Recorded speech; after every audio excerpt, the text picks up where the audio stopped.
أغلب الناس بتفتكر إن الفاريانس والستاندرد ديفيشن مجرد مصطلحات نظرية، بس إيه الحقيقة؟ الحقيقة إن دول من أهم المفاهيم اللي ممكن تخلي موديل ال AI بتاعك ينجح أو يفشل. أنا هدى أسامة، وهنا إحنا بنبسط مفاهيم الإحصاء خطوة بخطوة علشان نفهمها بعمق وبوضوح. جاهزين؟ يلا بينا نبدأ.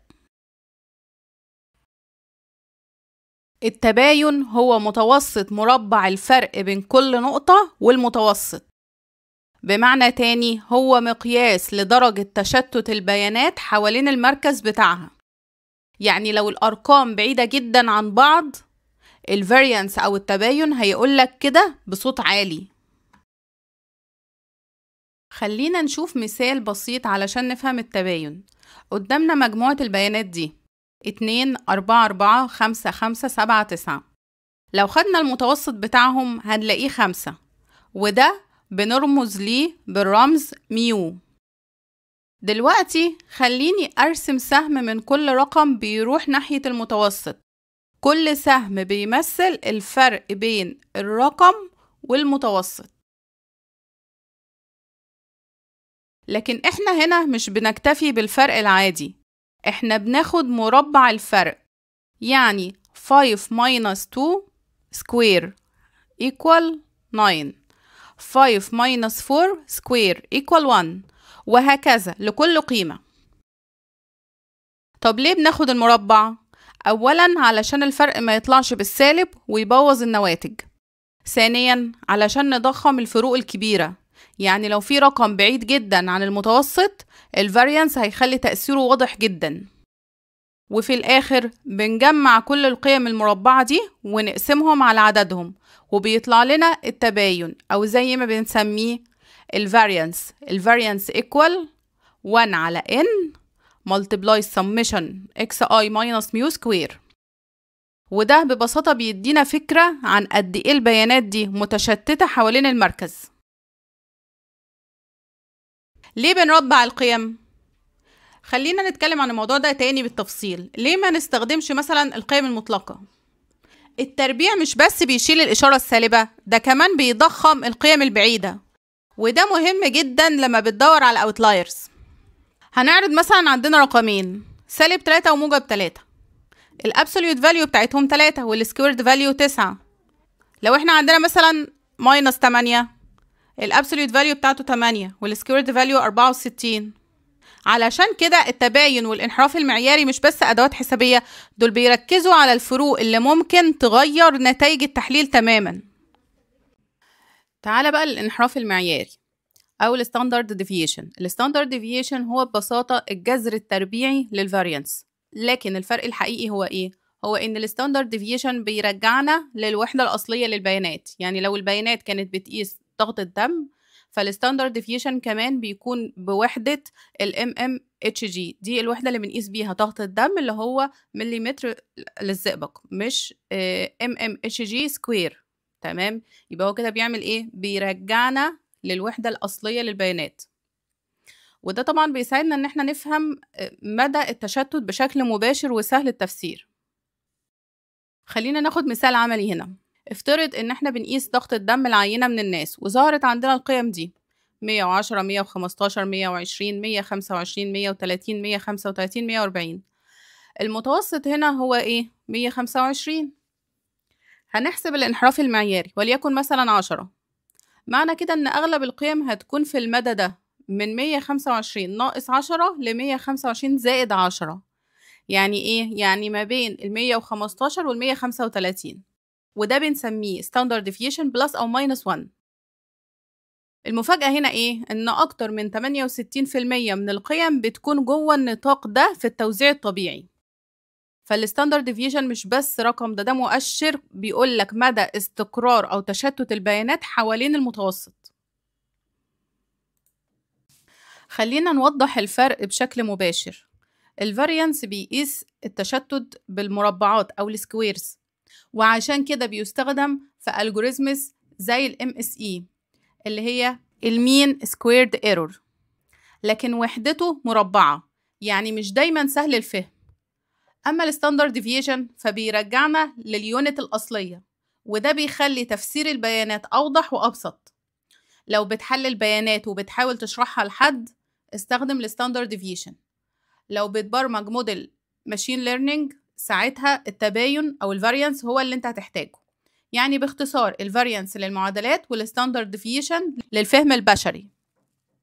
دلوقتي بقى خلينا نشوف مقارنة سريعة بين أهم 4 أدوات لقياس الديسبرشن أو التشتت عندي في الإحصاء. عندنا الستاندرد ديفيشن، الرينج، الاي كيو ار، الفاريانس. أول سؤال، هل الأداة بتستخدم كل الداتا والبيانات اللي عندي؟ في الرينج والاي كيو ار الإجابة نو، لكن الفاريانس والستاندرد ديفيشن يس، بياخدوا كل القيم في الحسابات اللي بيحسبوها.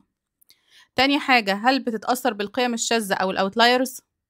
الرينج والفاريانس والستاندرد ديفيشن يس، بيتأثروا جدا بالأوتلايرز، لكن الاي كيو ار هو الوحيد اللي بيقاوم التشتت.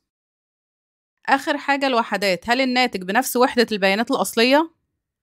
الفاريانس بس هو اللي نو، لأنه بيطلعها بوحدة سكويرد أو مربعة. يعني باختصار كل أداة ليها استخدامها، ومهم جدا تعرف إمتى تستخدم كل واحدة فيهم. Why variance and standard deviation matter in machine learning؟ إيه أهمية الفاريانس والستاندرد ديفيشن في الماشين ليرنينج؟ أول بوينت عندنا data pre-processing, normalization and standardization. خلينا نبدأ من أول خطوة في أي مشروع ماشين ليرنينج ناجح، وهي المعالجة المسبقة للبيانات، وأشهر تقنية هي الستاندرد سكيلر. المعادلة دي أنت أكيد شفتها قبل كده، الزد بتساوي x ماينس ميو على سيجما. ببساطة احنا بنطرح المتوسط من كل قيمة وبنقسم على الانحراف المعياري. ليه؟ علشان البيانات تكون centered حوالين الصفر وبنفس المقياس.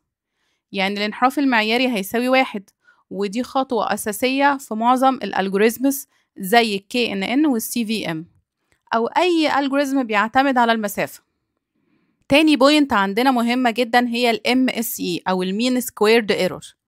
تاني تطبيق مهم جدا للفاريانس هو لما بنحسب الخطأ في أي موديل بريدكشن. لو بتشتغل على مشكلة بريدكشن أرقام زي سعر بيت مثلا أو درجة حرارة، أكيد استخدمت حاجة اسمها MSE أو Mean Squared Error. ال MSE بيقيس الفرق بين القيمة الحقيقية والقيمة اللي الموديل بيتنبأ بيها، بس مش بيحسب الفرق العادي، لأ بياخد مربع الفرق بالظبط زي ما بنعمل في الفاريانس. القانون بيقول ال MSE بتساوي summation من 1 ل n y minus y prediction square. وده معناه ايه؟ معناه انك بتحسب متوسط مربع الفروق بين القيم الحقيقية y والبريدكشنز y داش. اللي بنعمله هنا هو اننا بنقيس مدى تشتت التنبؤات عن الحقيقة. يعني التباين هنا بقى مقياس لجودة الموديل نفسه وقد ايه هو كفء للوظيفة اللي انا عايزاه يعملها. النقطة الثالثة هي اكتشاف القيم الشاذة أو الأوتلايرز باستخدام قاعدة SD بلس ماينس 3. دلوقتي خلينا نتكلم عن القيم الشاذة أو الأوتلايرز. دي ببساطة هي الأرقام اللي بتبعد عن باقي البيانات بشكل غريب.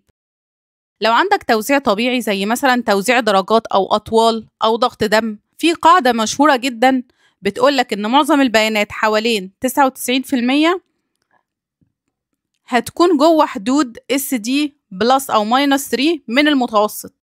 يعني لو المتوسط مثلا 100 والستاندرد ديفيشن 10، معظم القيم هتكون بين 70 وال130. فأي نقطة تقع خارج النطاق ده زي 145 أو 60 مثلا بنعتبرها أوتلاير أو قيمة شاذة. واللي بيخلي بقى الموضوع ده عبقري إن الانحراف المعياري بيديك طريقة إحصائية آلية تكتشف بيها القيم الغريبة من غير ما تكون عارف شكل البيانات مسبقا.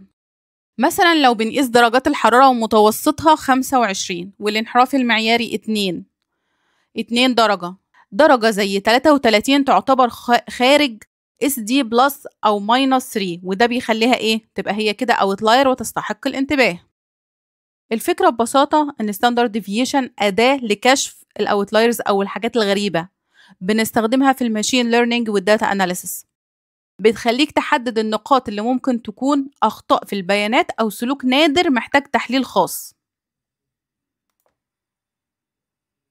بس على فكرة التباين مش بس للبيانات، ده كمان بيحصل للموديلز نفسها.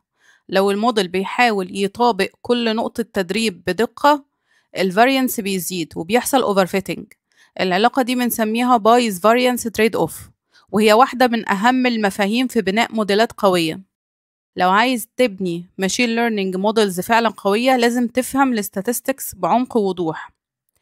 اشترك في القناة وفعل الجرس علشان توصلك فيديوهات ال AI من أول لحظة، واللينك في الديسكريبشن فيه الملاحظات والشرح بالكامل.